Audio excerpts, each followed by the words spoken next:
This is the philosophy of Saint Albert the Great, and we will start with this short introduction.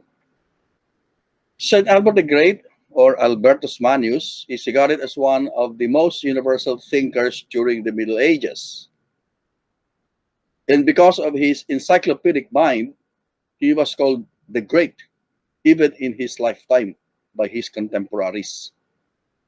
St. Albert's interest ranged from natural science all the way to theology, way more than his famous student, St. Thomas Aquinas.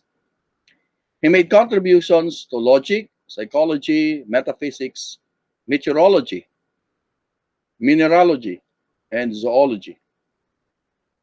He was a tireless commentator on nearly all the great authorities read during the 13th century, from Aristotle to Pseudo Dionysius the Areopagite to Averroes, Avicenna, just the many um, commentators of his time.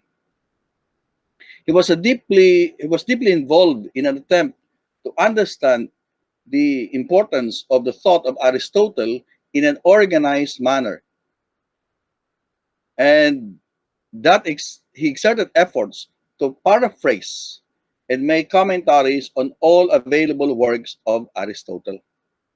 By the way, when you make commentaries is actually uh, it's your own lecture, but while reading the primary text, you also give your own explanations. So it's a lecture on the works of a particular thinker. Such effort to organize the works of Aristotle was distinct from the Arab commentators who had incorporated their own ideas into the study of Aristotle. Yet, he also showed appreciation of the Arab commentators by using some of their outstanding ideas in developing his own ideas in philosophy. His superior understanding of a diversity of philosophical texts allowed him to construct one of the most remarkable syntheses in medieval culture. Although there are also commentators who would say that he was not a commentator or a synthesizer, but more of a compiler of works. We will see that comment later on. Now let's go to the life of Saint Albert the Great. Saint Albert the Great was born into a knightly family sometime around the year 2000s. Some historians place it at 1199.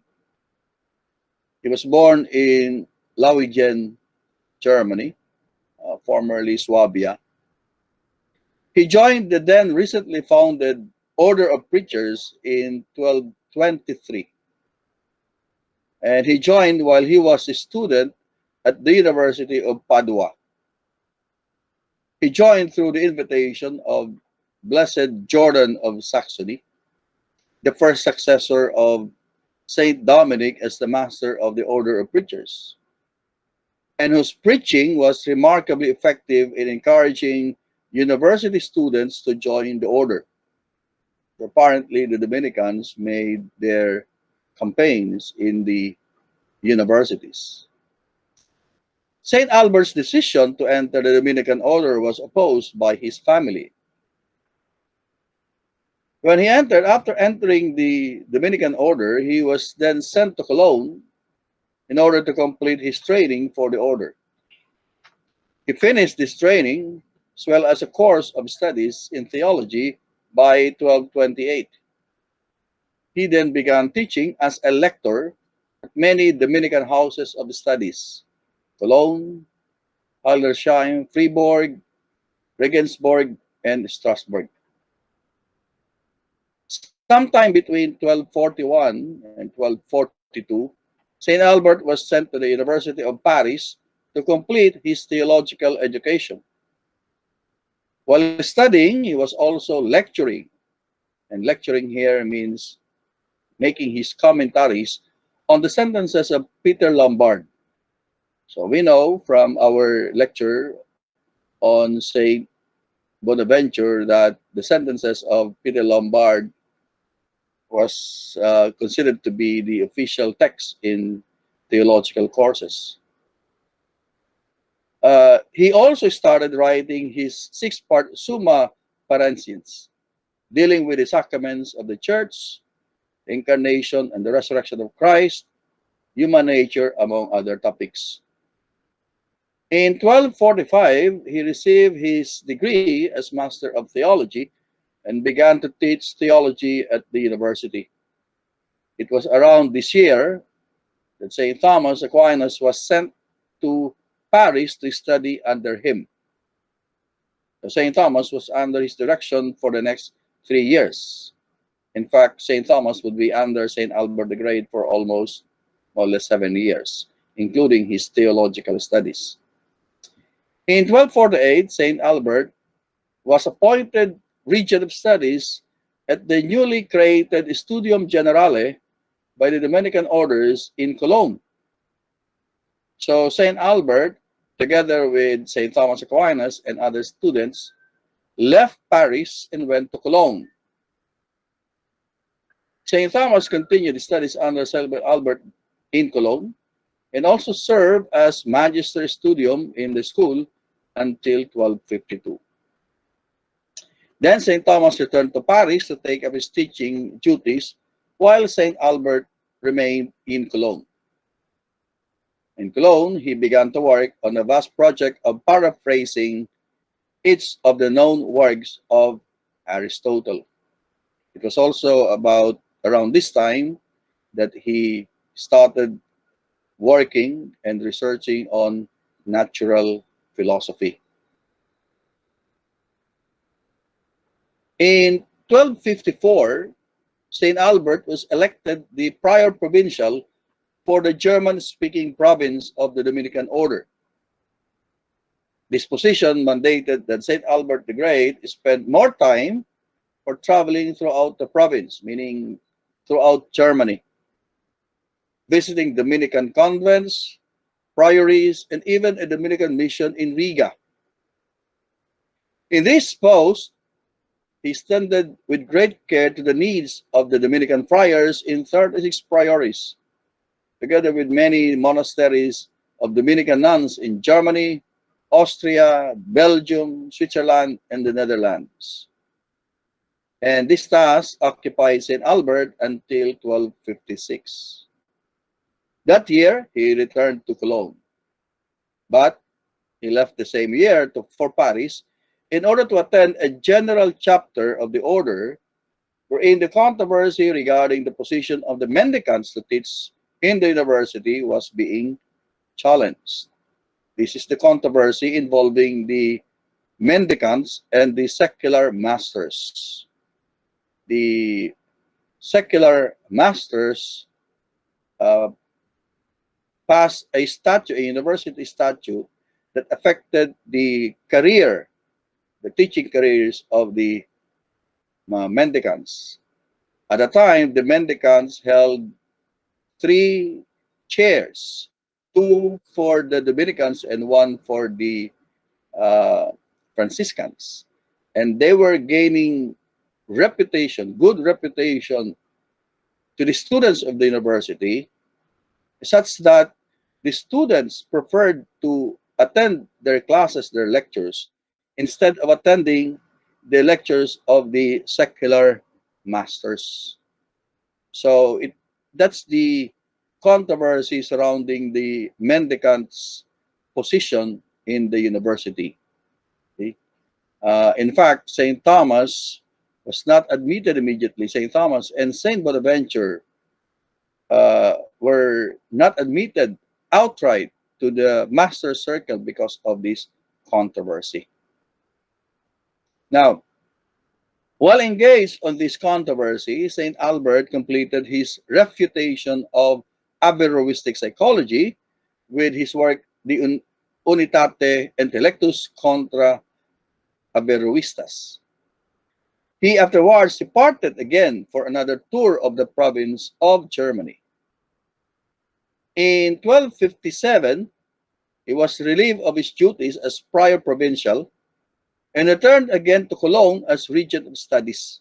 This his old assignment in the Studium Generale and continued to teach until 1259.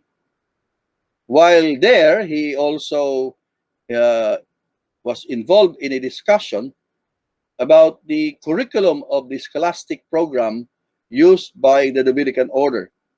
And this discussion about the curriculum of the scholastic program was actually uh, done together with St. Thomas Aquinas and other fellow Dominicans. In 1260, St. Albert was consecrated bishop of the church, and he was sent to Ratisbon, now it's called Regensburg, in order to undertake a reform of abuses in that diocese. He occupied this position until 1263, when Pope Urban IV relieved him of his duties and asked him to preach the crusade in the German-speaking countries, a duty that he performed until 1264. After that, he went to the city of Würzburg, where he stayed until 1267. And he would spend the next 8 years traveling around Germany, conducting various ecclesiastical tasks, either from his order or from the Pope. In 1274, while he was traveling to the Council of Lyons, St. Albert received the sad news of the untimely death of St. Thomas Aquinas, his friend and former student of many years. According to some writings, he was saddened when St. Thomas, whom he called the fountain and glory of creation, died. After the council, St. Albert returned to Germany. And 3 years after that, in 1277, he traveled again to Paris to defend St. Thomas's teachings, which was under attack at the university. Um, it was actually censored when the Bishop of Paris planned to condemn the teachings of St. Thomas Aquinas. Although there are some questions whether he really did travel to Paris to defend St. Thomas, but recent scholarship would show that there are evidences to show that he went to Paris to defend the teachings of St. Thomas Aquinas. In 1279, he anticipated his death and he drew up his own last will and testament. And true enough, on November 15, 1280, the following year, he died and he was buried in Cologne.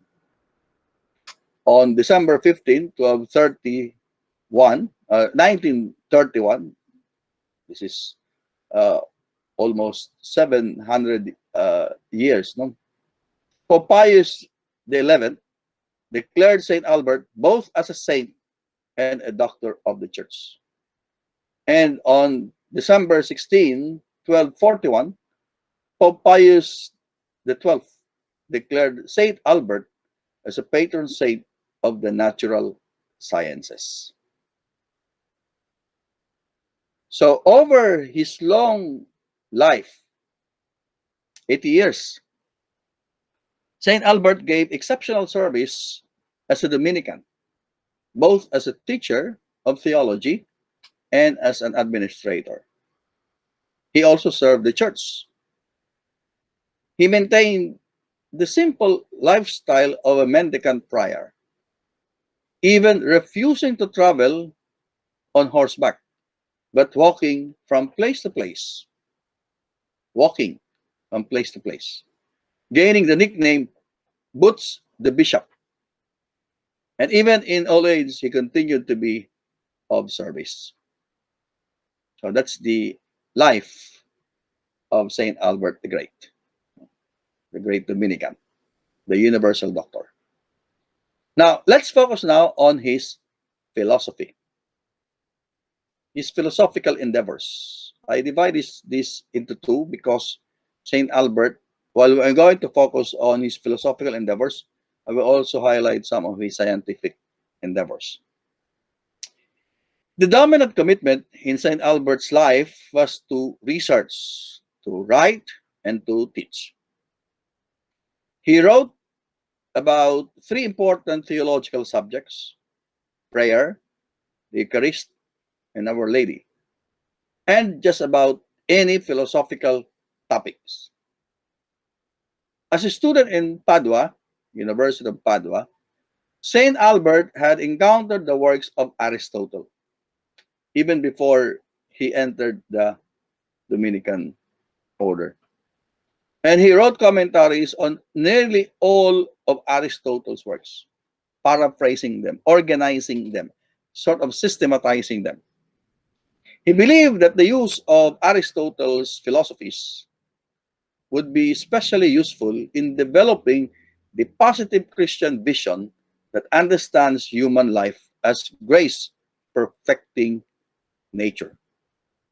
So with St. Thomas, he shared the view that with Aristotle, we can actually discover the truth about human nature or human life.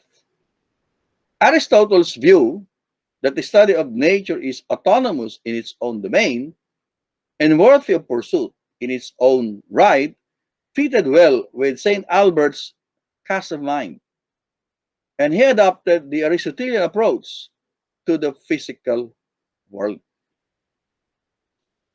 In some cases where he felt that Aristotle should have written or wrote something on this particular topic, but Aristotle did not write, St. Albert wrote about it himself just to cover the ground that Aristotle failed to cover, at least in his works.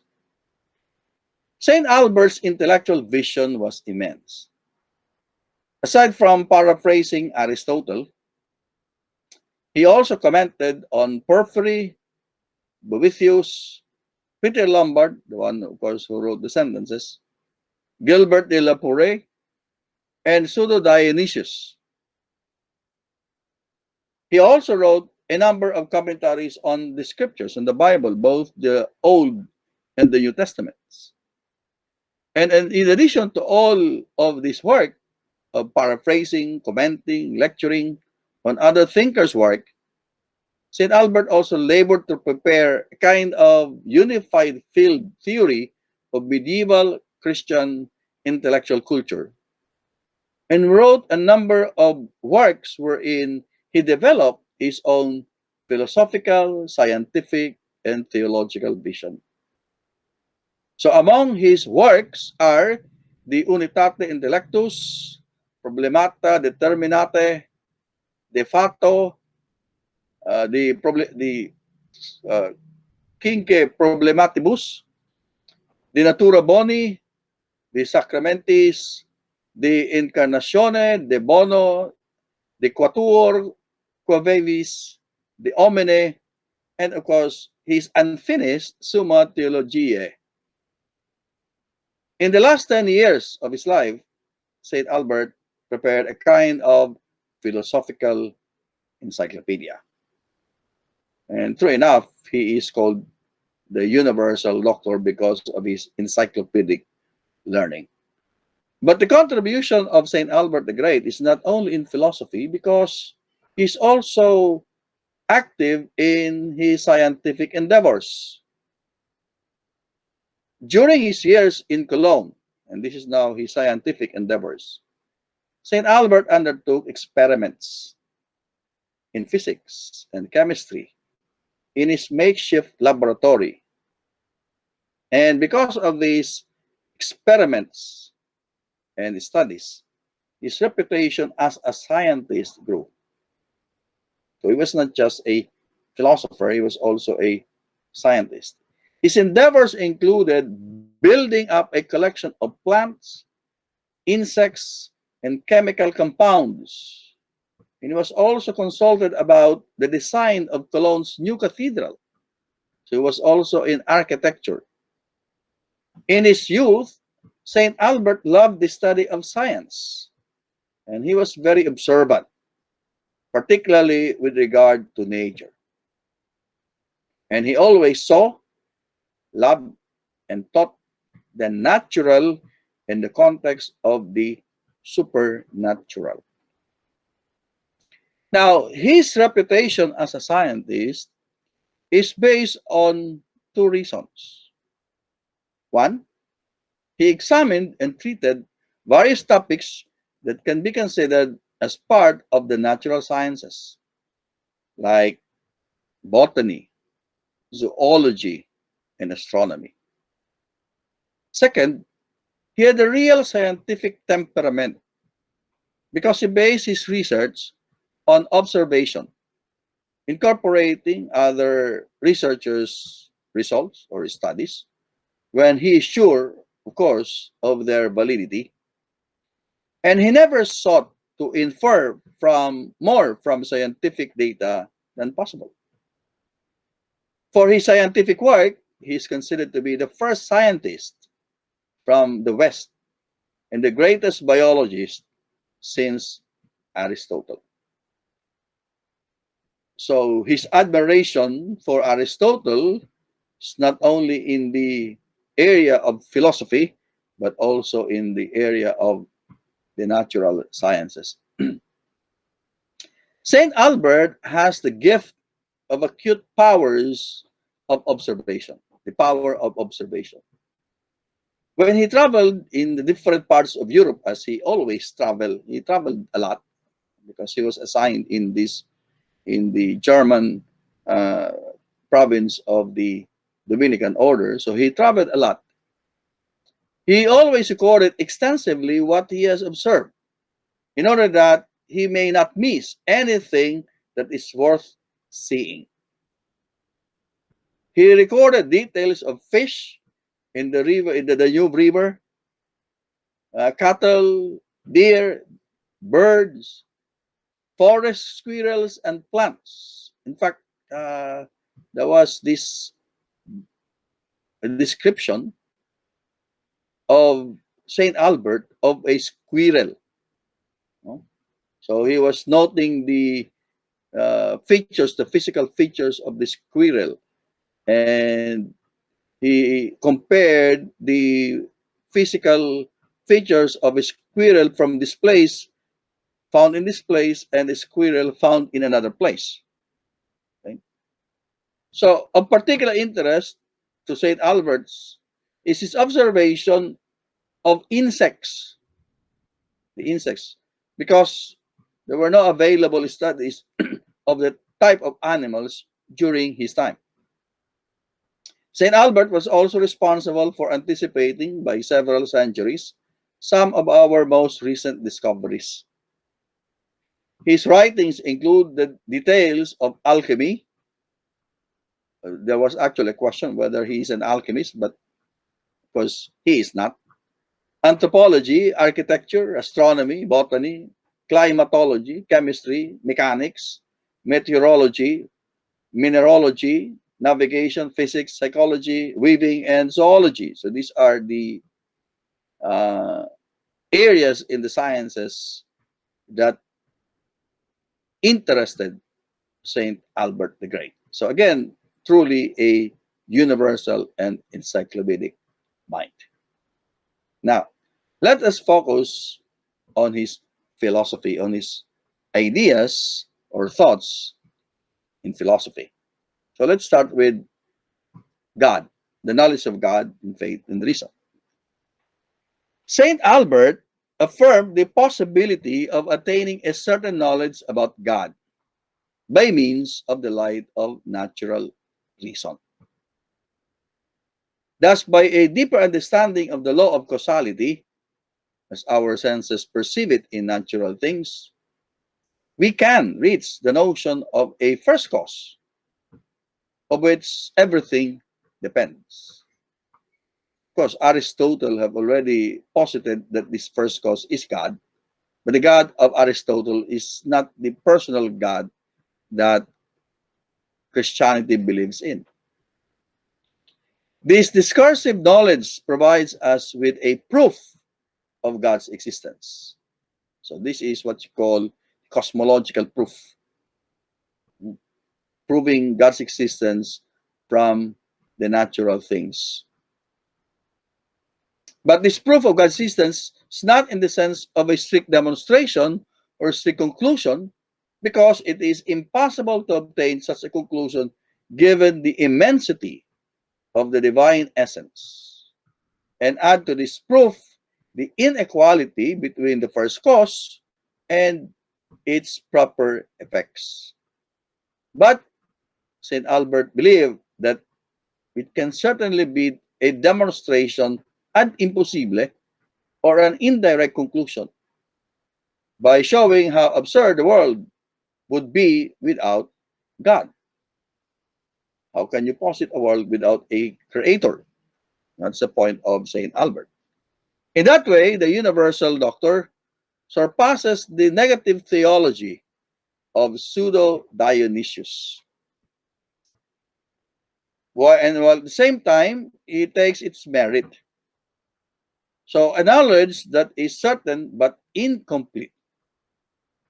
We can develop a certain knowledge about God, but it will be an incomplete knowledge because of the immensity of the essence of the first cause, or of God. Now, this approach would lead his disciple, St. Thomas, to say that concerning the divine essence, we must consider the manner of his existence, or rather, what is not the manner of his existence. And such a strong statement indeed from someone like St. Thomas, who knew how to reach the ultimate conclusion of the questions about the formal or metaphysical nature of God, is truly remarkable. In St. Albert's mind, the via negationes, the negative, uh, via negativa, no? Negationes, necessarily implies an affirmation. So it means that by negating, you actually affirm. Okay? That enables us to discover through the powers of natural reason, albeit in an incomplete, confused fashion, some positive divine attributes. For example, immutability. So we can know through our powers the quality of, or the characteristic of, the immutability of God, or of the first cause, eternity and unicity. Nevertheless, the range of affirmative or positive theology is very limited, because what is proper to God, and first cause, what is really his essence, is beyond the reach of our natural faculties. Meaning, yes, we can attain certain knowledge about God, but God is way too much for us, way too much for our natural faculties. With merely pure reasoning, we are incapable of discerning anything in the inner life of God, in which the immutable is eternally communicated. The one engenders variety, and variety is resolved in unity. So it's immutable and eternal. It is one and yet multiplied. Okay, it is variety, but at the same time there is unity. It's diverse, but it is unified. So that alone is beyond the understanding of man based on his pure reasoning. Now, in line with Aristotle's philosophy, he clearly distinguished the objects of our knowledge. So there are types of knowledge that are in accordance with our intellectual capacity, and there are also other kinds of knowledge that totally surpass our intellectual capacity.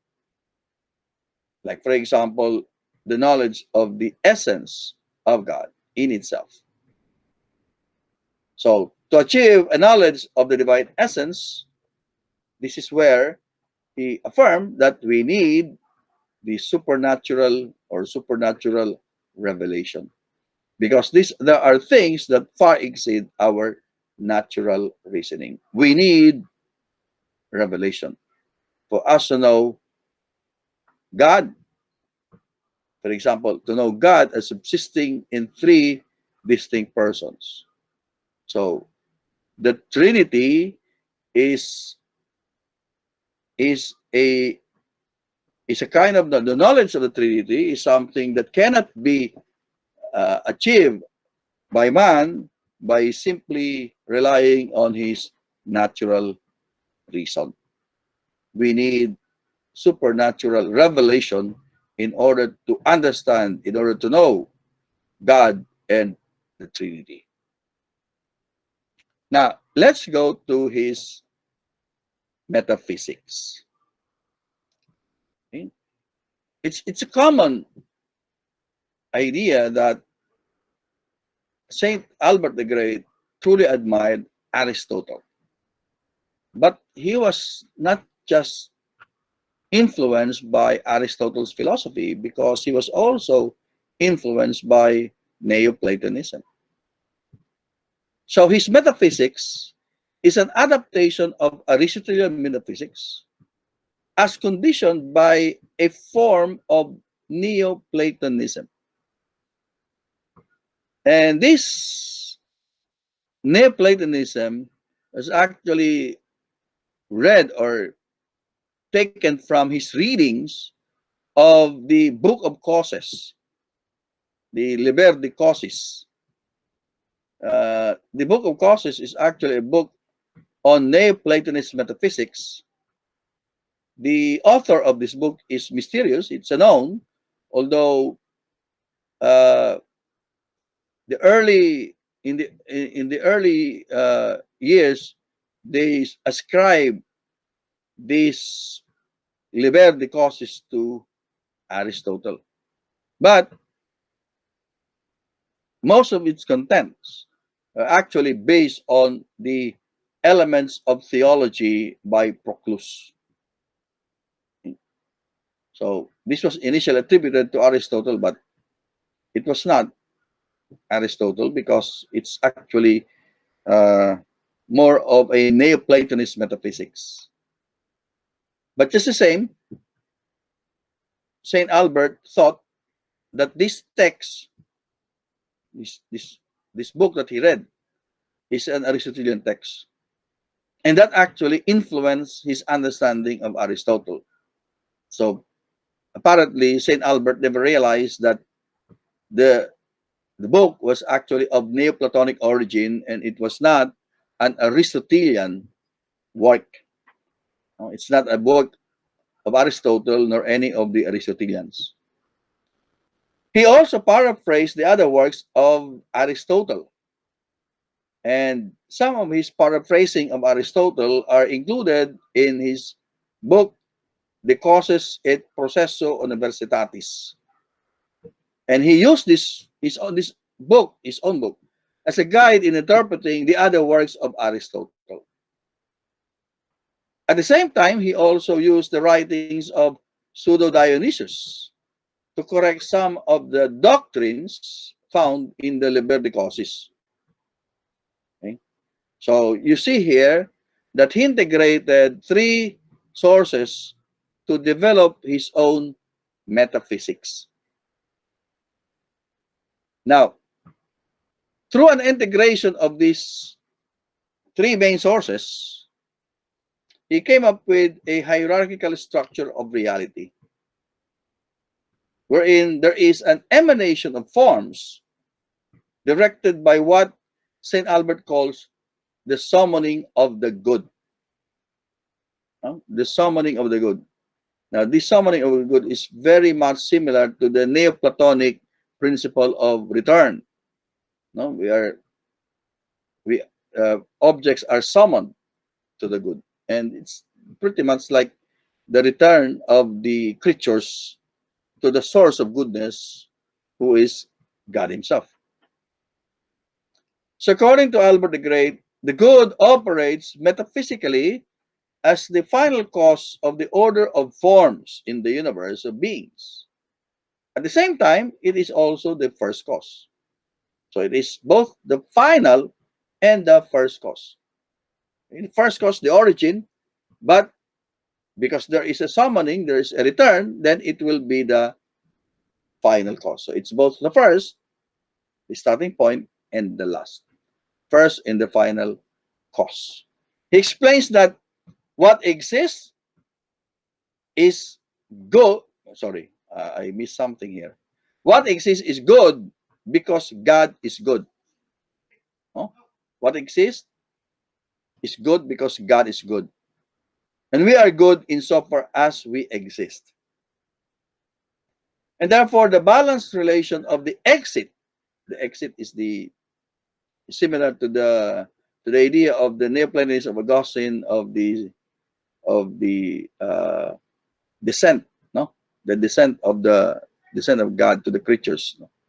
The exit, and then of course the return, principle of return. So that's similar of the things according to classical Neoplatonism is slanted in favor of the relationship of return.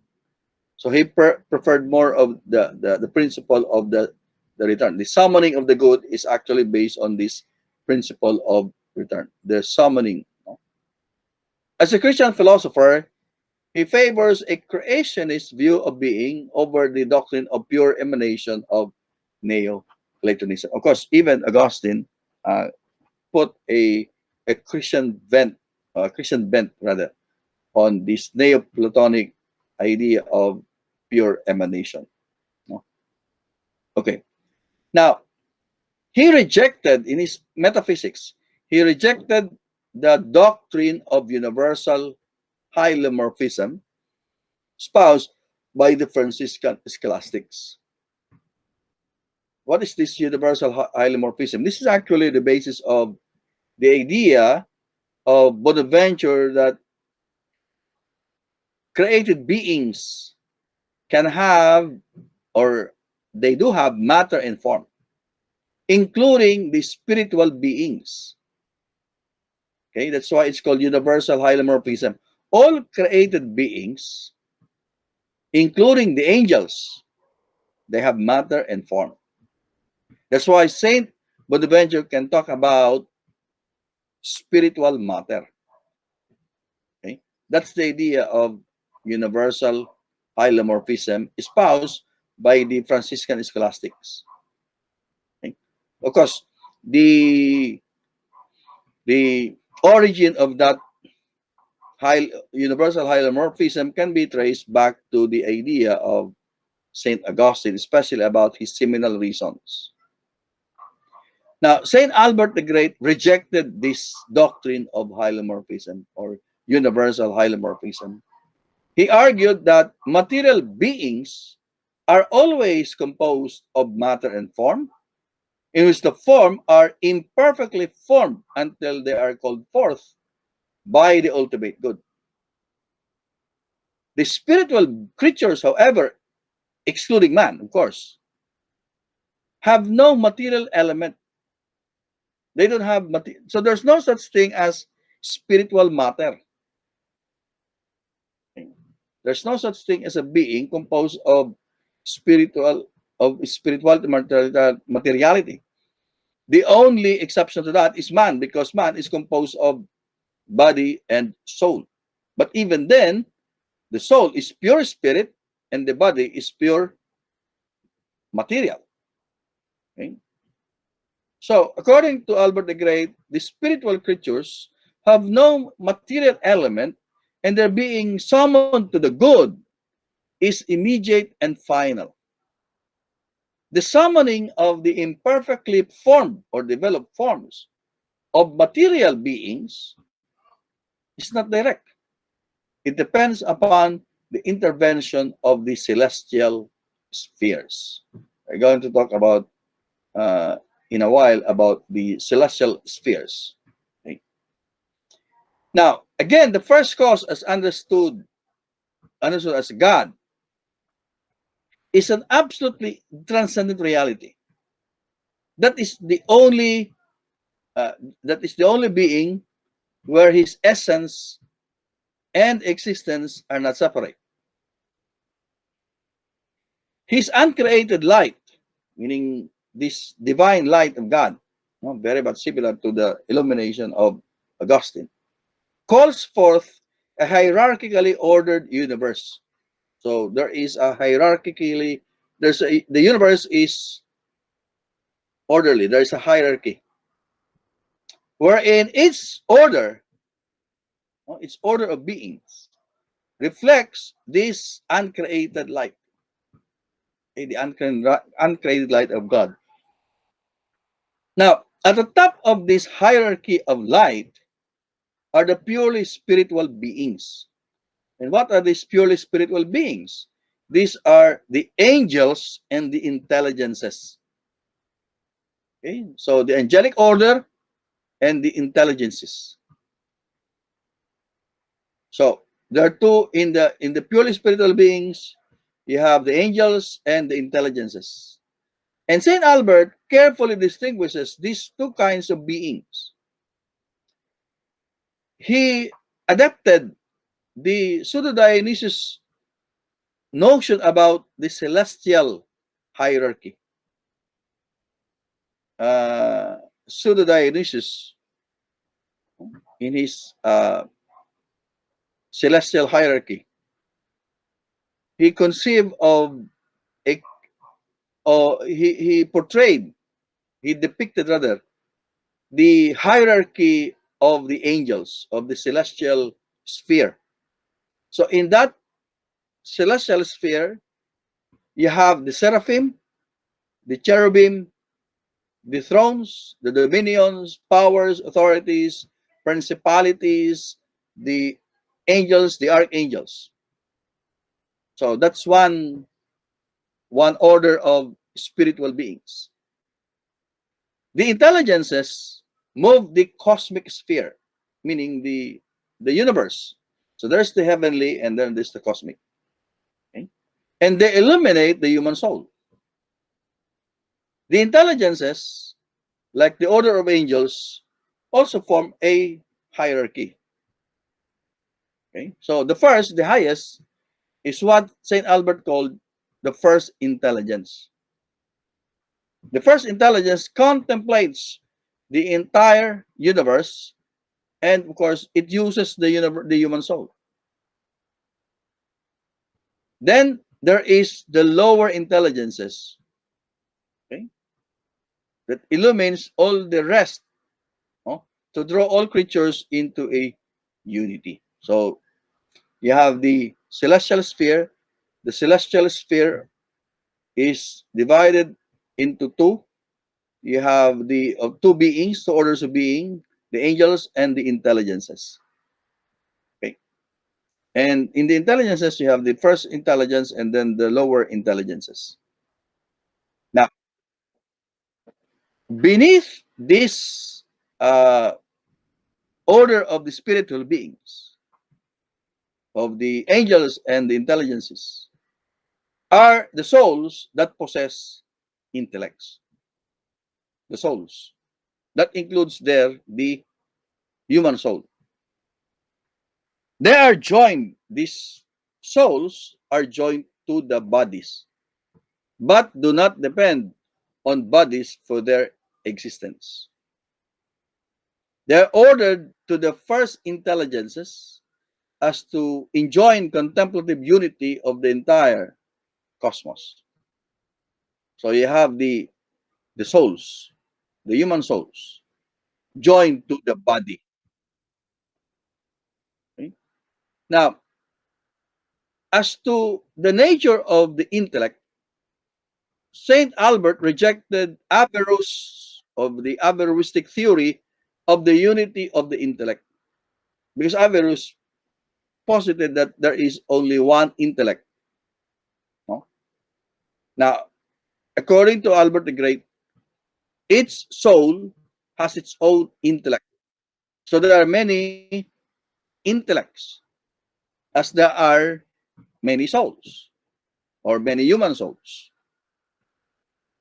But because the human soul is in a unique position, because it exists between the physical and the spiritual, no, because it is combined, joined with the body, it can operate as a microcosm, as a small universe, because it has both the spiritual and the material component. And therefore, it can serve the purpose of the first intelligence of binding all creatures into a universe, into a kind of harmony. Okay? And then, lastly, below the intellects, the souls, the intellects, you have the immersed forms. The immersed forms. And under this heading, St. Albert established another hierarchy, the animal kingdom, that's the in the philosophy of St. Thomas, that's the sentient, no? Or the sentient, the animal, the soul of the animals. And then the plant kingdom, so that will be the vegetative soul. And then the world of minerals, and finally the elements of material creation. Okay? So that's the hierarchy of beings uh, of Saint Albert the Great. Now, following, of course, the philosophies of Aristotle, of the Neoplatonists, and including uh, the Averroistic uh, metaphysics. Okay. Now, let's go to logic.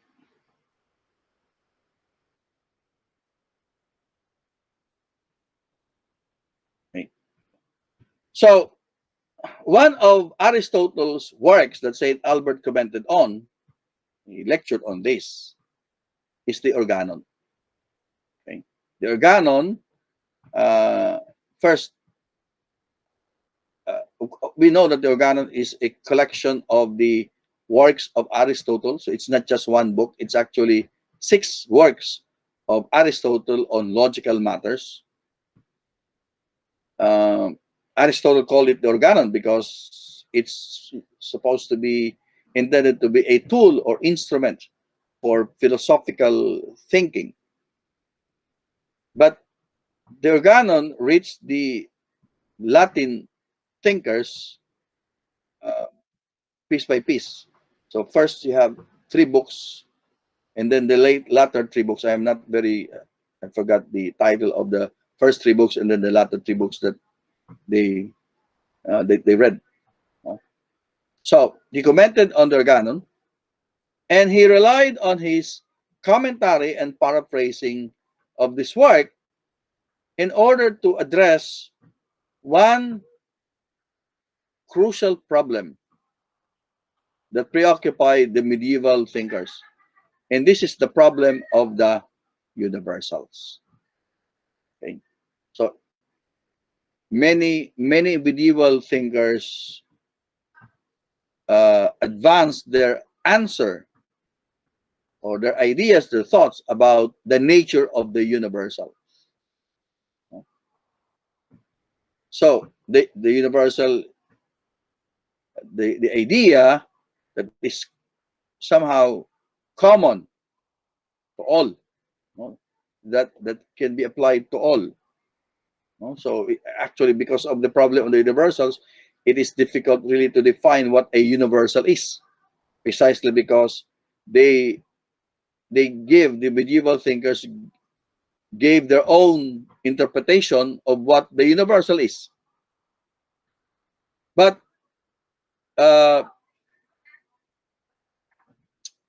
I think it was Proclus who, yeah, who posited the question about the problem of the universals as that which, although it exists in one, no. So this is the definition of Albert the Great about the universals. He defined the term universal as that which, although it exists in one, is up by nature to exist in many. So it exists in one, but it can be applied to many. Okay? It exists as one, but it can be applied to many. Okay? So because a universal is one, but it is applicable to many, then it is predicable of the many. The many would be the particular things. Okay, like for example, man. Man exists in one, so we have an idea of man, and it can exist in one being, and at the same time, it can also be applicable to many. So man is me, you, the other human beings in the room, the other human beings in the other places of the planets, and so on. So that's the universal. Okay, it exists in one, but it can be applied to many. That's how Albert the Great defined the universal. And therefore, based on this, he distinguished three kinds of universal. Those that pre-exist the things that exemplify them. No? So it pre-exists in the thing that exemplify them. Meaning, if, for example, say in the future, uh, a tree would grow, but we already have an idea of a tree. So that idea of a tree pre-exists the tree that will exemplify it. Next, those that exist in individual things. So man, for example, already exists in men. Okay? And those that exist in the mind when abstracted from individual things. So I have in my mind the idea of a man. So when you say man, first, you can consider man as universale ante rem. So I already have the idea, like for example, uh, a building. What is a building? Well, a building could be applied to a future building that will be constructed. At the same time, it also exists in the actual buildings. And it also exists as a kind of idea, oh, of a building that's been abstracted from individual buildings. So these are the three distinctions of Albert about the universal. So in answering the question about the famous problem of the universals posed by Porphyry pala, not Proclus, no? So the question of Porphyry is this: do the species, meaning the universals, man, tree, and so on, according to which we classify beings, exist in themselves, or are they merely constructions of the mind? Do they have a separate existence? No? So the idea of man exists in itself, separate from the mind, or they are products of the mind. They are products here of the mind. So when I say man, it's just a product of my own conceptions. Okay? So that's the problem posed by Porphyry. Saint Albert, in replying to this question, he applied his threefold distinction, noting that a universal's mode of being, its existence, is differentiated according to which function it is being understood. So a universal may be considered in itself, or in respect to understanding our knowledge, or abstraction, or in respect to existing in one particular or another being. So universal in itself, the universal as construction of the mind, existing in the mind, or universal as existing in a particular object. So these are the three differentiations, the three uh, distinctions of the universals of Saint Albert the Great. And he applied that to the problem posed by Porphyry. Now, of course, if we follow the problem of the universals, especially in the medieval ages, there are many different answers to the problem of the universals. One answer to this problem of the universal is the one posited by the nominalist, by nominalism. According to nominalism, the universal is nothing but a word, flatus vocis, puff of air. So when I say man, it's just a word. Tree is just a word. And this word can actually be divided into syllables or letters. So nominalism is just a name. And we can use any other name to represent the universal. The realist, on the other hand, asserts that there is the existence of real universal in and before particular things. Meaning, they accept the idea about there is universal in particular things, like the idea of books in books, and before things, meaning before the things before the particular things that will manifest them, there are there is already a universal.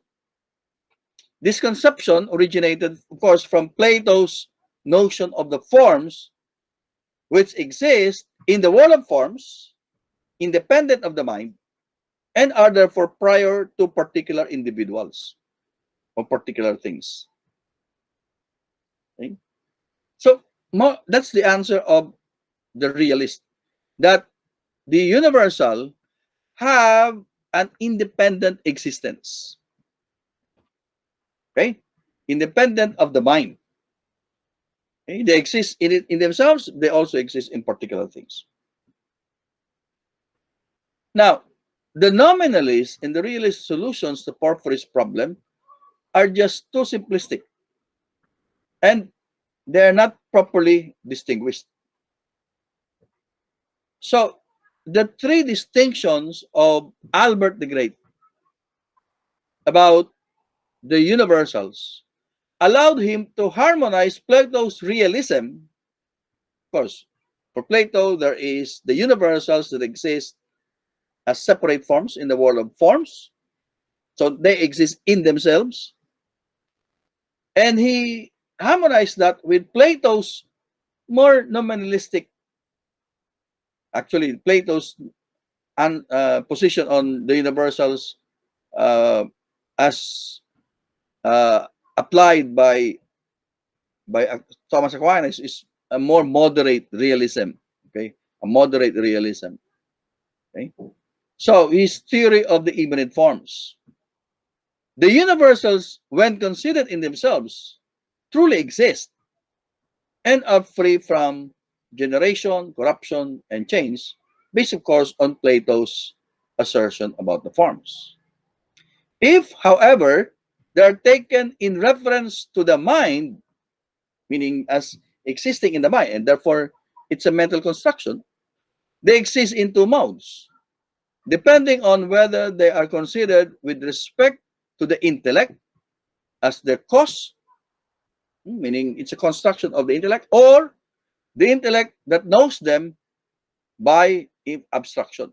So when you say abstraction, that means it is now the object, it's now the universal taken from particular things.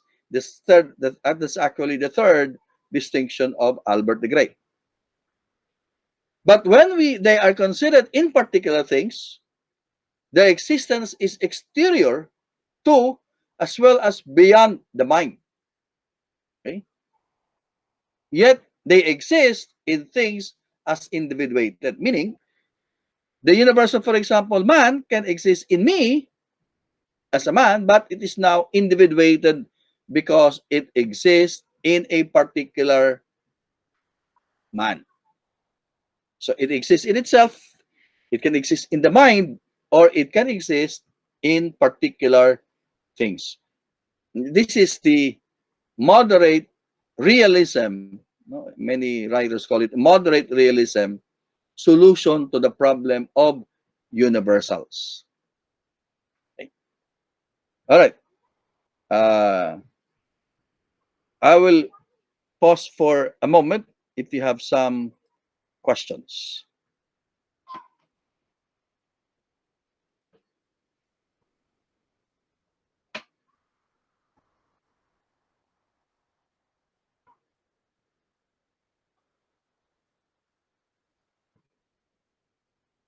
I hope you can follow the discussion. Yes, yes, Father's Rain. So, could you explain a little further with regards to the idea of the realists that state that the universals exist before and during particular things? I think during particular things is understandable by observation. How do they perceive things before things exist? Like, for example, the idea of books before books are Yeah. sensed or perceived. That idea that the general position of realism is that ideas or the universals have a separate existence. It has a separate realm of existence. It exists independent of our mind. So if universals exist independent of the mind, then it actually exists even prior to the objects that will particularize them. The origin of that notion, of that conception, is actually Plato, especially Plato's notion of the forms, because for Plato, the ideas, the eidos, the forms, pre-existed in the world of ideas. And they are actually and later on, this notion of ideas of Plato were again taken by Augustine and by Neoplatonism and then Augustine as the exemplary ideas. Okay, but of course, the exemplary ideas exist in the divine mind. But it's also the realist also considers that the ideas, they don't just exist in the divine mind. They really have a separate existence. So that's the prior to particular things. So what Saint Albert did was to accommodate that idea in his three distinctions of the universals. That the universal can exist in itself, either as accommodating Plato's forms, and then it can exist in the mind because it can be a conception of the mind based on abstraction, and it can also exist in individual things, particularized things. So when you consider man, there is the idea of man in itself, then the idea of man in the mind of man, and then man as individuated in individual men.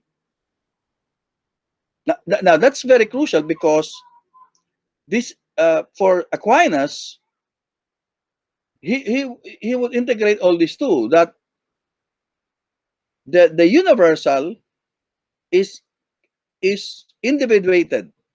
The reason why man can understand, can abstract, can do abstraction, and have the ideas, the universals in the mind, precisely because you can find these universals in individual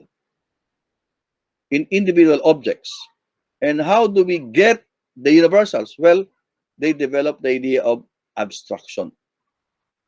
So abstraction is different from illumination in the Augustinian tradition. So this is now, if you're going to look at this further, uh, this is now the influence of Aristotle and Plato's idea, no, about abstraction and anamnesis, remembering. But so, but of course, the Neoplatonists, especially Augustine, added a very important idea here: divine illumination. Okay, the divine illumination. Because without that divine illumination, we will never see these exemplary ideas. Okay. Okay. Okay, thank you, sir. Wonderful. Maybe some the others have some questions.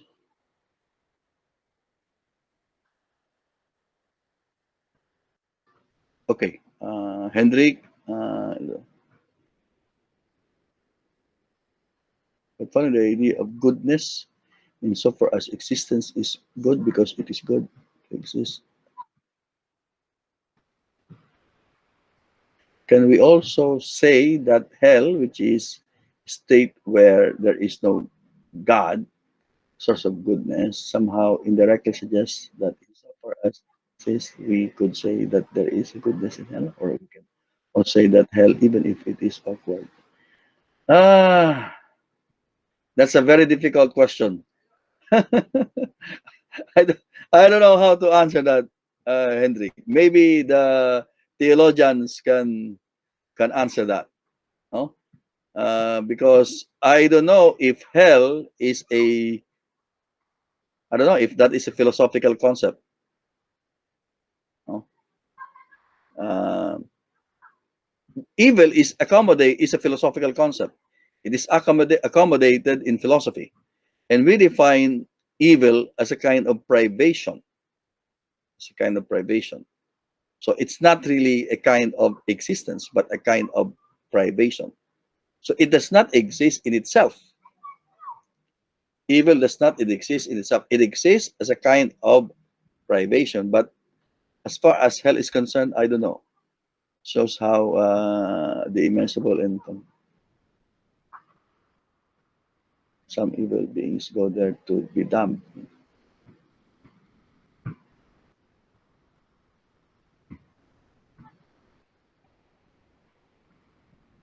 That for the sake of existence, it is. That's very difficult to answer. No, maybe the theologians can answer that question. Uh, it's difficult to answer that philosophically because one, uh,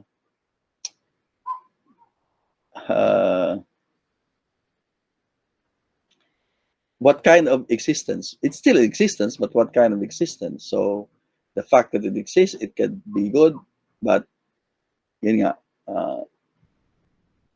philosophically, you can say it's still good because it exists. No? So from a philosophical perspective, that could be good because based on the principle that anything that exists is good and hell exists, therefore it can be good. But I don't know how how to accommodate that. No, there must be a. It's not even a spiritual substance. No? So perhaps if we Maybe argue, Father Surain can answer the question. uh, it is true that possibly that question leads to something more theological, which Yeah. may not be in this discussion because this is being recorded, uh, and this stays in the ambit of philosophy. But if we look at hell as a place, then place as an existing concept, we can say, yeah, that's an arguable situation. But I think when we look at it philosophically, sir, what you said, that sin, hell, these are all privation. This may be holding true because if God is immensely good, then an act of turning away from God, which is how Augustine speaks of sin, of Yeah. turning away from God, is a privation from God, from goodness, which then makes the person who exists while he is good the act of turning away as not good. That Uh-huh. probably is one way of speaking of it. But even the person who turns away or turns away from God, even though he turns away from God, still exists. Yes, the person exists and therefore the person is good. And that is the person that perhaps God loves, God cares, God reaches out. But the act of turning away is uh, is is is wrong. Yeah. Yeah. That's That, the So maybe that's why the philosophers never talk get to about the it. theology. Yes, Father Roxanne. yes, for doctor, uh, it's a question about the existence of hell. Because hell is a close theological concept. Mhm. It's also a belief there is a hell, there's a purgatory, there's a heaven. Unless it's revealed, we don't know it's there or not. Uh, Philosophically thinking, we can reason out the things that is existing, that is there, that can be proved. So while thinking about hell is, it has, whether it has goodness or it has something with regard to what brother asked, you must think about first the existence of the hell, whether it's a theological concept, as we believe there's a hell. But it's our belief that there is a hell. We have to we must be certain unless it's revealed. That's okay. It's actually a good question. Yes, Father Suresh. In one of our previous meetings in another class, this question came up also. And the answer that I remember that was shared and discussed was not so much an answer that came from the Latin side of the church, but from the Eastern perspective of the church, where the idea of hell is, as it were, more clearly stated a privation because it is not God who damns us to hell, but the person who looks at a loving God and realizes how much he or she has fallen short of of that love that is abundant. And that is the person who judges himself, and that's the privation that falls back. Mhm. In that sense, we can understand the person is still a being and exists, and that is good. And the act that the person realizes as defying against the love, that is the one that sets the person as counter good, the act itself. Mm.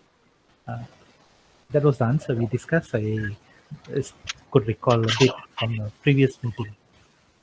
Yeah. Fa- Father Johnny, you raise your hand. Thank you, sir. Yes, Doc. I'd like to share something. Yes. Philosophically, we cannot say that at the same time good and evil can exist.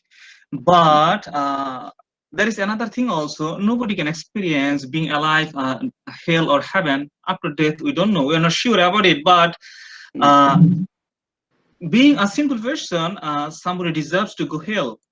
But God doesn't love the sins, but always God's love is for the sinner. So in this regard, those who are in hell, God's love still over there. So in this sense, we can say there's something good in hell also. This is my thinking. Yeah. Yes. uh, w- Actually, now I'm beginning to think, although from, I don't know if this is theological, that once you are in hell, you cannot return, Yes, right? yes.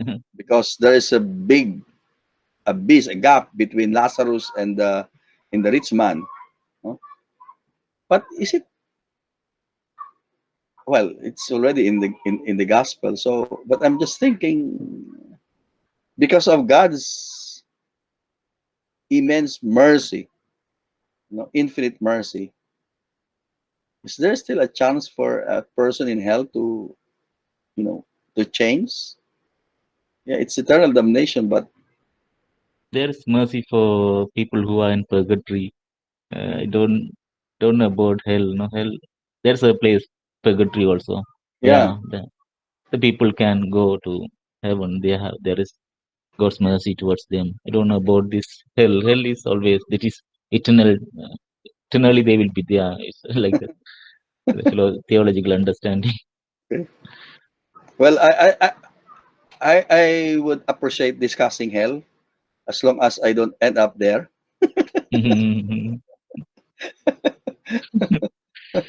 Well, Uh, I remember what Sartre said. Hell is other people. Yes. Okay. Doc, Yes, Julian. I heard that they said that hell is it's a state where one completely uh denies God at all.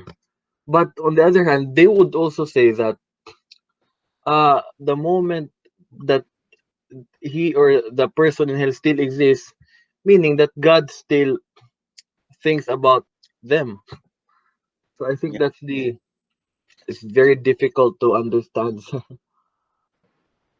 yeah. That's why I really I don't know what how theology will answer will answer that. No, because if we will have to be consistent, for as long as we are in the mind of God, we still exist. Uh, and I don't know if God forgot those that are in hell. I, I believe Actually, the church is still very silent about who is in hell and who goes to hell. Yeah. And that is very wise because the bigger mercy of God is always more beckoning and more promising. Oh yes. Oh yes. Eh, eh, In We write, fact, we write more encyclicals on the mercy than on hell. I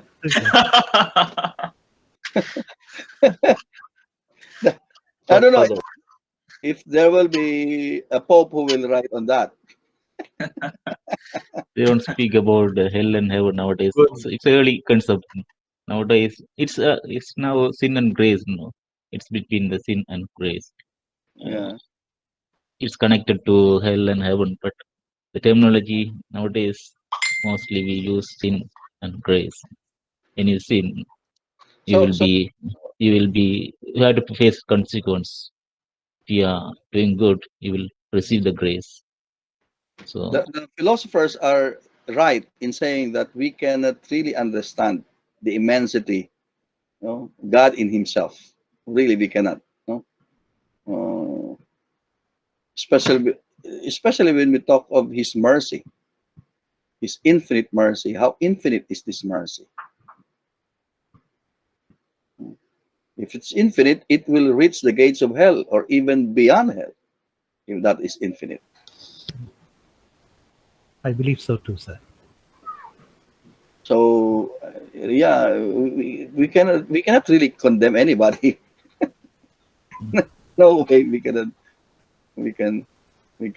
And it's good that the church has already uh, uh, abolished the practice of if you died, if you committed suicide, you will never be buried inside the cemetery because it means it's a great offense against God. But now we don't know what happened at the very last moment of his life. Imagine Saint Dimas. I'm always using Saint Dimas as an example to my students when I talk about the great mercy of God. Imagine Saint Dimas, the last moment of his life, no? Repenting, no? Asking Jesus to remember him when he's in paradise. That's why I always tell my class, you can be assured that Demas is there because no less than Christ canonized him. He was canonized by Christ himself. So he is there. No? Aside from, of course, his parents, Mary and Joseph, there's no doubt Demas is there because it was Christ who canonized. And then they started looking for Saint Demas because they don't know Saint Demas, one of the least known of the saints. Anyway, there's a question here from Diego. What would be the motivating factor that has driven them to venture such problem? Is the issue simply philosophical or theological? It's more of a philosophical. Actually, the one who created fast of this was Porphyry. It was, well, the origin of the universal can be traced as far back as Plato, but it was never a problem. No, it was never a problem. Not not a problem in the sense that, well, you have the idea of Plato about realism, and then Aristotle talking about there is the universal in the objects, in the individual objects, and then we abstract them. So it's never really a problem until Porphyry recast the question, and then the medieval philosophers tried to give their own ideas about the universals. No? So that's, I think that's the motivation. No? It's more of a philosophical question. Maybe they are just eager to to give their own piece of, no, $1 set of thought about the problem of the universal. Okay, uh, we take a break. If the body is pure material, soul purely material, what is the case? What is the point of convergence then of body and soul? Okay, there are practically two basic positions here, Julian, and I think you have already heard this. The first one is the exaggerated dualism of René Descartes. Now that the body and the soul incomplete, are complete substances. Okay, they are complete substances, and therefore they cannot be joined together as one substance. Okay, and the only possible interaction would be one of accidental, uh, uh, parallelism, for example, as offered by Spinoza. No? Now, the second position, of course, is the moderate realism or dualism of Aristotle and Saint Thomas Aquinas, and the other uh, philosophers who follow that line of thought, that the body and the soul, although they are separate, they are in with regards to man, there are not complete substances. Okay, they are not complete substances. So man, the body of man is the body of man is material, but it's not a complete substance, because the only complete substance is man himself. So man, as a complete substance, has both body and soul. And of course, they use the term substantial union. The substantial union between the soul and the body. Okay. Now, of course, it's only in man that you can really find the substantial union between the material and the spiritual. Of course, when you talk of the lower creatures like the plants you can also apply to them matter and form. So they also have the material, the body parts, and then the substantial form. But the substantial form in this case is different from the soul of man, because it is a sentient soul. And as a sentient soul, it is dependent on the body for its existence. It is coterminous with the body. So when the body dies, the soul dies. But in man, when the body dies, the soul continues to exist. So that's the unique, that's the unique position of man. So this notion of body and soul duality in general, it's a complicated issue, and you're going to find different solutions and answers to this mind-body problem. But it actually became really a philosophical problem with Descartes when he postulated that the body and the soul are complete substances, based on his distinction of the res cogitans and the res extensa. And then the succeeding rationalist philosophers after him offered their own solution to this mind-body problem. Okay, so we have Leibniz. Of course, you have Spinoza offering the parallelism. Then you have Leibniz offering the monads. Then you have Malebranche offering also a kind of parallelism similar to Spinoza.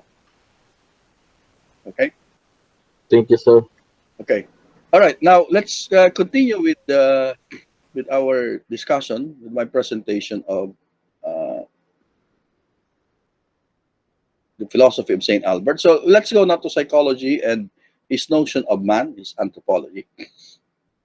Now, Saint Albert's thought on the human being, is focused on his concern with the relationship of the soul to the body and the important role that the intellect plays in human psychology. According to St. Albert, man is identified with his intellect. And by intellect, he actually meant the soul, because remember the in his metaphysics, the hierarchy of beings. In explaining the relationship between the soul and the body, St. Albert mediated between the Platonic theory, which regards the soul as a form capable of existing independently of the body, and the Aristotelian hylomorphic theory, which reduces the soul to a functional relationship of the body. These are actually two different philosophies as far as the nature of the soul, because Plato already posited that the soul pre-existed in the world of forms, and then it is entangled in the body. It can exist independent of the body.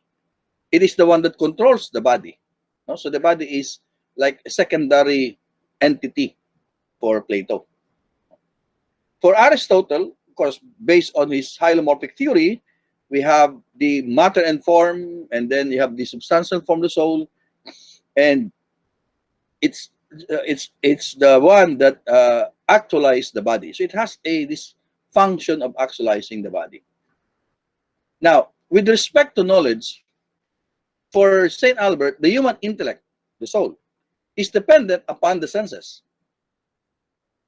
Because again, following Aristotle, nothing in the mind that did not pass through the senses. So it is dependent on the senses, because it will need the data of the senses to perform the process of abstraction.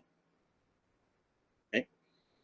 So to resolve the conflict between the two views, Saint Albert posited following Avicenna that Aristotle's analysis was more focused on the function and not the very essence of the soul.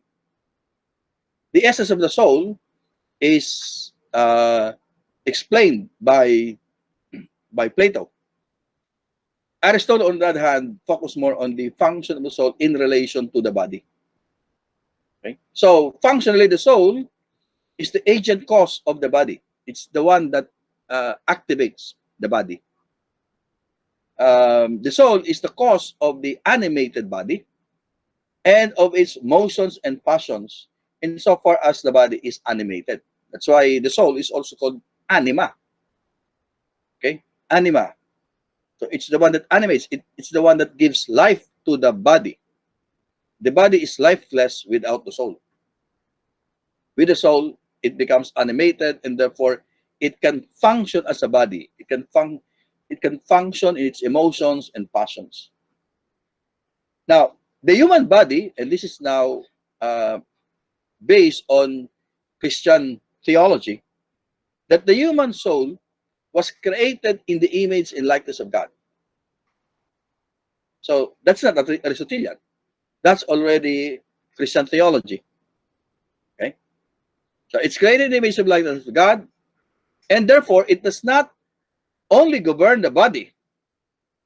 No, it's not only govern the body. It governs the body, but more than that, in the same manner that God governs the world or the universe, it is also responsible for the very existence of the body, in as much as God is responsible for the existence of, you know, of the world. So he's making an analogy here. And just as God transcends his creation, so does the human soul transcends the body in its interests. Okay, so there is something to the soul that is beyond the body. The soul will unite with God, not the body. Of course, we say that at the end of time, there will be the resurrection of the body. But it is already a spiritualized body. Spiritualized body. I don't know how this spiritualized body will be of Christ, the risen Christ, will be accommodated in the philosophy of the scholastics. Because, like for example, Thomas and Albert the Great denied the universal hylomorphic, that there is no such thing as spiritual body. While the Franciscans, they talk about spiritualized body. So are the Franciscans referring, could be referring to the spiritualized body of the risen Christ? We don't know. Maybe, no? Maybe that could be one application. So therefore, the human soul is capable of operating completely independent of corporeal function. The essence of the soul is the human intellect as an intelligence, no? Following the metaphysics of Albert the Great. Now, as an intellect, the human soul is an incorporeal or spiritual substance, definitely. As spiritual substance, it has two powers: the agent intellect and the passive or possible intellect. Now, those of us who are familiar with the psychology of St. Thomas, this distinction is the same as St. Thomas. These powers do not need the body in order to function. Okay? Now, this is where St. Albert differs from St. Thomas. Under certain conditions concerning its powers, the human intellect is capable of transformation. And the intellect is susceptible to illumination by higher cosmic intellect, the intelligences. Now remember the metaphysics of Albert the Great about the intelligences, the spiritual beings. Such illumination brings the soul of man into complete harmony with the entire order of creation and constitutes man's natural happiness. Since the intellect is now totally assimilated in the order of things, St. Albert calls the intellect in its final stage of development as assimilated intellect. Okay? Assimilated intellect. Now, this condition of having attained an assimilated intellect constitutes natural human happiness, realizing all the aspirations of the human condition and human culture. Okay? So, this is now the natural human happiness.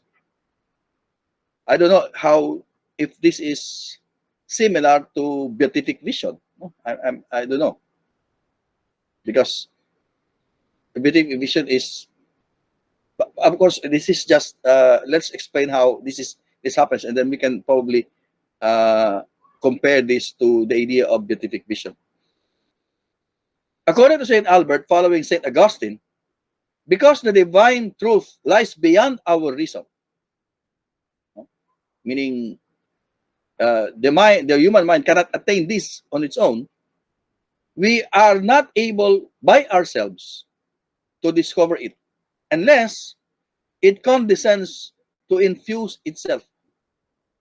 So for St. Augustine, this is how St. Augustine puts it: there is an inner teacher without whom an external teacher labors endlessly. So the external teacher, our own intellect, but there is an inner teacher in us. There is thus an infusion involved with divine illumination, an infusion of an inner teacher who is identified with divine truth itself. Okay? So this, I don't know how to put this, but this would be some sort of a divine spark inside us, okay? Identified with the divine light itself. This inner teacher strengthens the weakness of the human intellect, by which by itself could not profit by external stimulation. That's why Albert the Great, uh, of course, he accepts that through external experience we can gain access, no? We can know the natural things, but when it comes to the divine things, we will need this inner teacher. Saint Albert distinguishes the illumination of this inner teacher from the true and final object of the intellect, which is God himself. So the inner teacher is different from the divine intellect. No? Divine light is only a means by which the intellect can attain its object. So, in order for in the order of human knowing, there are first of all the forms that are derived from external things. Okay, so in the natural order of things, we know the natural things, we know the external things. They teach us anything in any way, anything in any useful way, until the light of an inner teacher illuminates them. So here he is really following the illumination of Saint Augustine. So light in the medium of this vision, no? Light is the medium of this vision. But the inner teacher is identified with divine truth, which is the final object and perfection of the human intellect. Okay. Now, as to the object of human knowledge, from in the natural order, we know natural things, we receive them through our natural light, but the intellect that contemplates in the order of belief, meaning in those divine matters, are received in a light that is gratuitous, and the beautifying realities are received in the light of glory, meaning from the divine light. Okay, let's move uh, faster so that we can have more time for some of your questions. Now, ethics. St. Albert's ethics is based on his understanding of freedom. And of course, among many other things, I will just focus on the free will. Freedom, human freedom, is expressed through the human power or the free will, liberum arbitrium, to make unrestricted decisions about one action or one's action. This power is not identified with the intellect nor with the will, although later he would somehow uh, modify this particular view and say that this is actually it also follows the dictate of the intellect, no?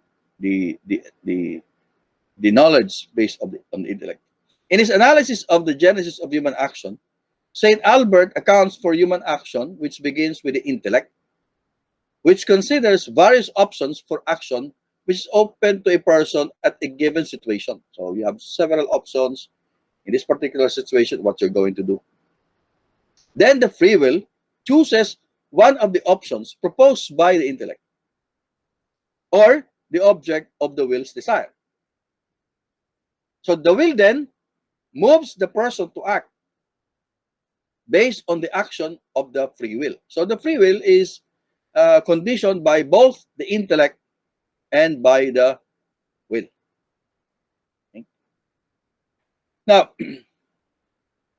Albert also considered some problems about the discipline of ethics. One is whether ethics can be considered as a theoretical deductive science. And he said that it can be considered a science because the underlying causes of moral action, the rationis morum, involve both the necessary and universal principles. These are conditions that are needed for a science according to Aristotle. Okay. So far we have covered his ethics, metaphysics, his logic, his psychology, and his ethics. Now let's go to the significance of St. Albert's philosophy. St. Albert's influence in the development of scholastic philosophy in the 13th century was enormous. He, along with his most famous student, St. Thomas Aquinas, succeeded in incorporating the philosophy of Aristotle into the Christian West, Christian world. The influence of St. Albert and his students were pronounced in the generation of German scholars who came after them. St. Albert's philosophy in particular can be considered as the result of the Christian reception of Aristotle in Western Europe. St. Albert the Great, however, also has a strong bias in favor of Neoplatonism. We have seen in our discussion, no? His bias for Neoplatonism, and even for the philosophy of St. Augustine, which blended well with his deep understanding of the Aristotelian ideas. Along with his student St. Thomas Aquinas, he believed that Aristotle and his branch of natural philosophy did not present obstacle to the development of a Christian philosophical vision of the natural order. And to establish this point, St. Albert analyzed carefully the method that Aristotle used in expounding natural philosophy. This method, according to St. Albert, is experientially based and proceeds to draw conclusions through inductive and deductive logic. Christian theology, as taught in Europe at the time, is based solidly upon the revelation of the sacred scripture and the church fathers. So for St. Albert, the two domains of human culture, natural philosophy on one hand and Christian theology on the other hand, are distinct in their methodology and pose no threat to each other, and therefore can be pursued for their own sake. Therefore, philosophy was not to be valued only in terms of its ancillary relation to theology. The common notion that in the medieval period, philosophy is an handmaid of theology. Of course, there are opinions of recent scholars that St. Albert subordinated his use of Aristotle to his understanding of Neoplatonic of the Neoplatonic view of reality that he found in the writings of Pseudo Dionysius and the Liber de Causis. He saw all of reality in terms of Neoplatonic categories of exit and return, the exitus and perfectio, which he referred to in his writings with the terms exitus, perfectio, and reductio. This is similar to the three parts of the philosophy of Saint Augustine: the descent, then the works, and then the return. This schema gave him a framework into which he could develop the scientific insights of Aristotle. So again, there's always a good blend.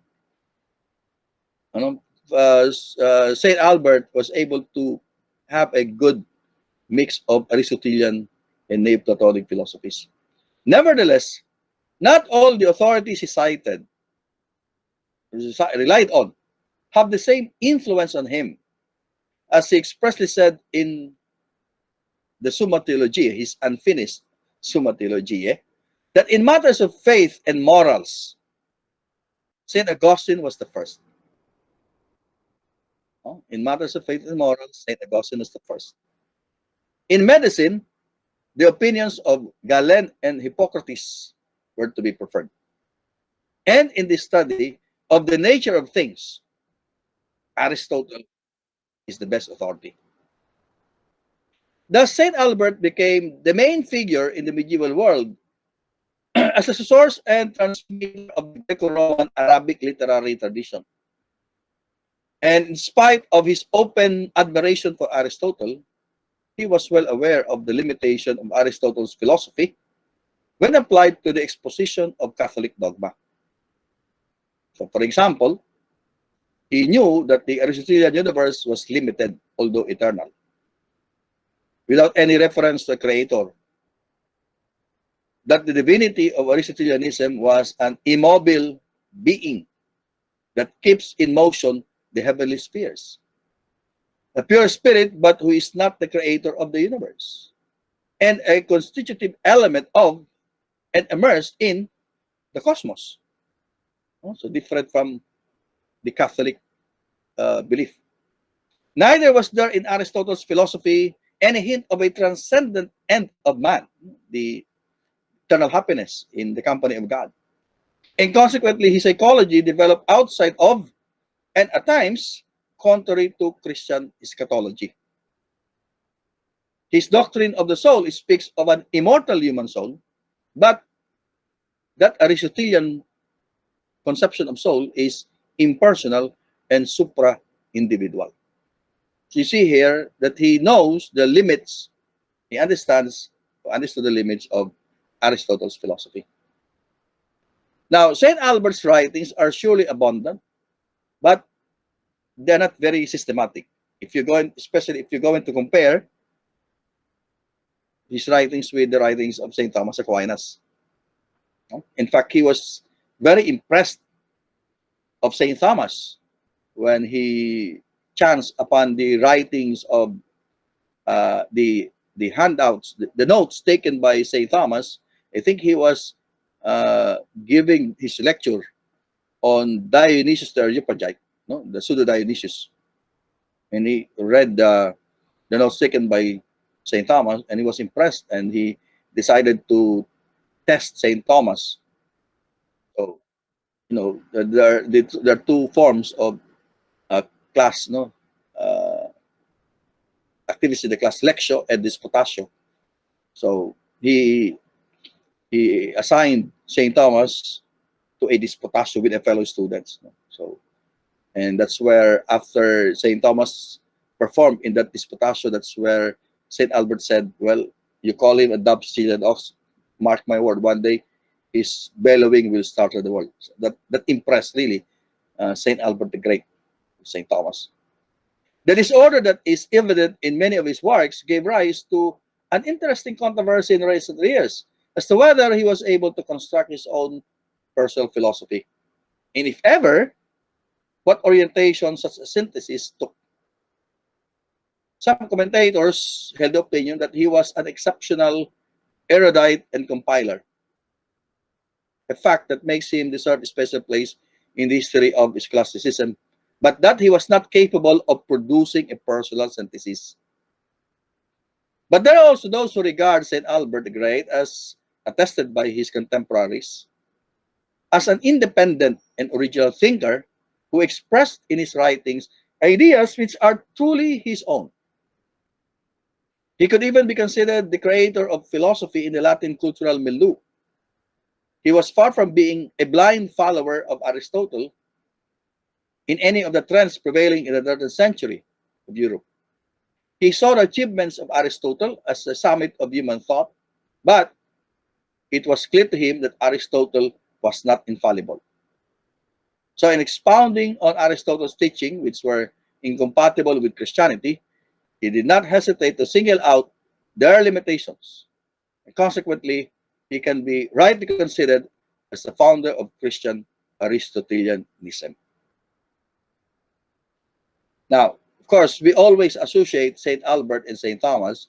So for the last part, I'll be talking about the thoughts of these two uh, scholastic philosophers. Excuse me. St. Thomas Aquinas received all his philosophical, theological training under St. Albert the Great. First, during his 3 years in Paris, from when he arrived in 1245 until 1248, when uh, St. Albert the Great was sent to Cologne, and actually St. Thomas accompanied him to Cologne. So he studied for 4 years in Cologne under St. Albert the Great from 1248 to 1252. Okay, so 1252 he finished his theological studies, and then he continued studying in Paris. Went to Paris.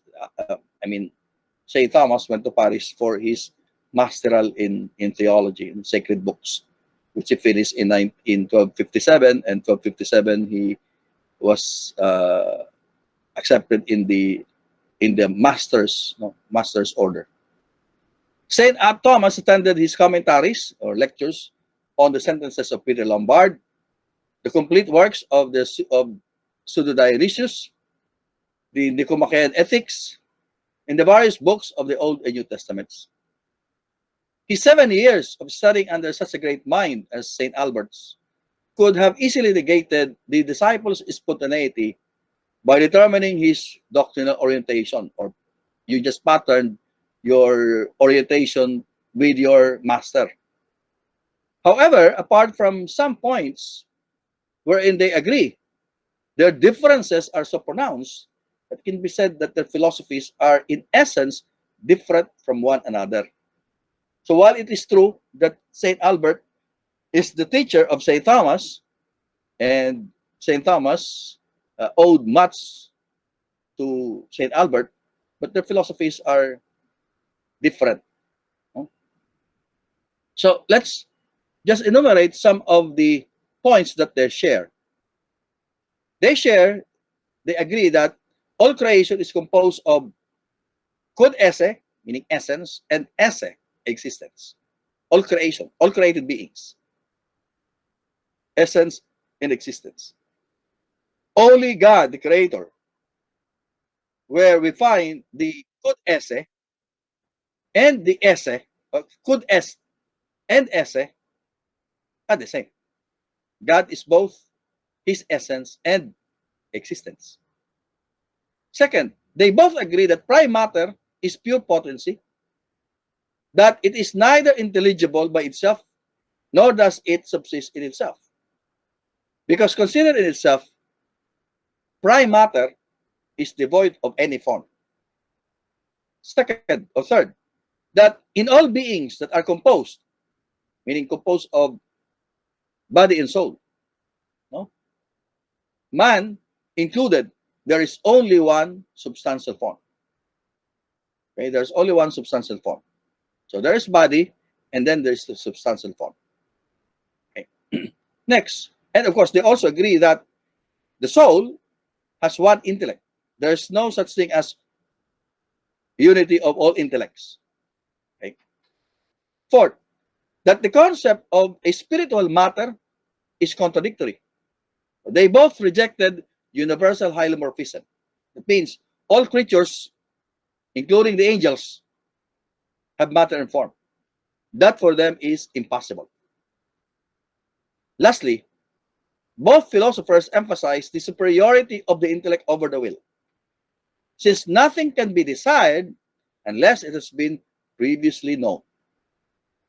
Okay? Although they add that in the present state of man, we as a viator, we are here on earth, the will usually exerts a certain control over the intellect. Because based on experience, sometimes the will can prevail over the intellect. Now, there are differences.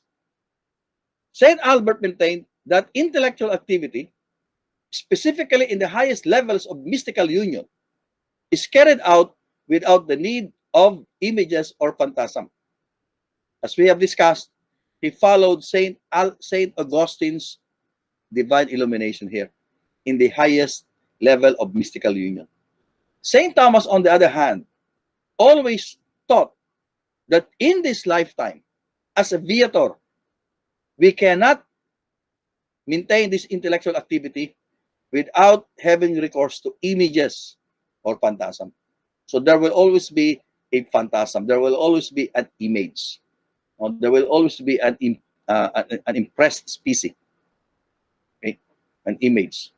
So that's why in the idiogenesis, in the theory of abstraction, Saint Thomas maintained that there's no such thing as a higher capacity of intellectual union. Now, second, Saint Albert identified being eternal with being uncreated. No? Eternal is always uncreated.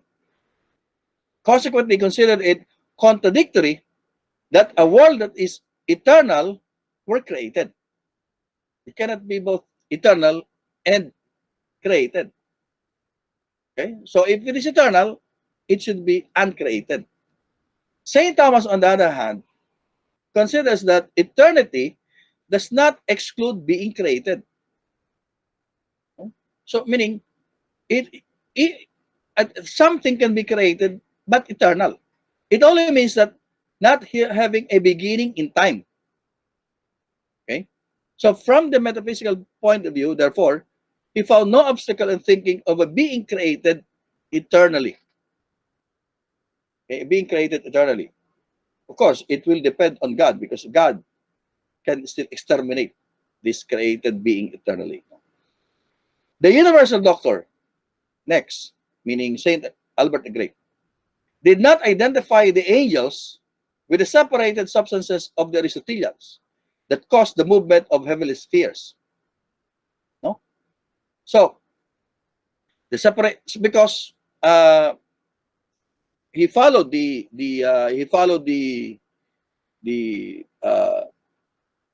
the Neoplatonic idea of the remember the Proclus, no, the celestial spheres, no, in his metaphysics. So there are the angels and the spiritual beings, the other the intelligences. In contrast, the angelic doctor considered them the same, metaphysically speaking. In his mind, it is only through revelation that we can know that angels are messengers of God, that they are at His service. Okay, so, all right. Next, number 4. Saint Albert the Great held that the human embryo develops progressively in such a way that from the very beginning of its growth, everything is already present, including its intelligence. Again, this is somehow similar to the seminal reason of Saint Augustine. Everything is already there, waiting to be, to be actualized.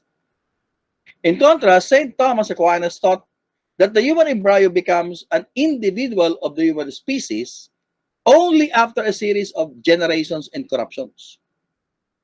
Meaning, after various substantial changes, most important of it being the infusion of the spiritual soul some weeks after fertilization.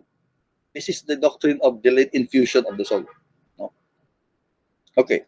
Now, lastly, Saint Albert and Saint Thomas also differed as to the ontological or metaphysical composition of finite being, meaning the created beings. According to Sigurd Brabant, contemporary of the two, Saint Albert understood esse, meaning existence, as something extrinsic to the essence and in some way accidental to it. In God, essence and existence are the same. No, so to be is to exist for God, but for Albert, to be does not always mean to exist. Esse is something that is added. No, it's not something extrinsic. No, rather it is something outside, and then it is added as a kind of, in some sense, accident. On the other hand, Saint Thomas stated that esse, meaning existence, is something added to the essence of a thing as part of its essential constitution, not something accidental to it. So meaning, to be, for St. Thomas, is to exist. Okay, to be is to exist. Because there's still the duality of essence and existence. There's still the duality of could est and esse, but it is not something accidental because it is something essential to the very constitution of the esse, or the essence of, or could est, or the essence of particular things. So those are some of the differences between these two medieval thinkers. Okay, so I stop there. I don't know if you still have some questions. This is a rather long presentation of Saint Albert the Great. We just scratch the surface of his philosophy.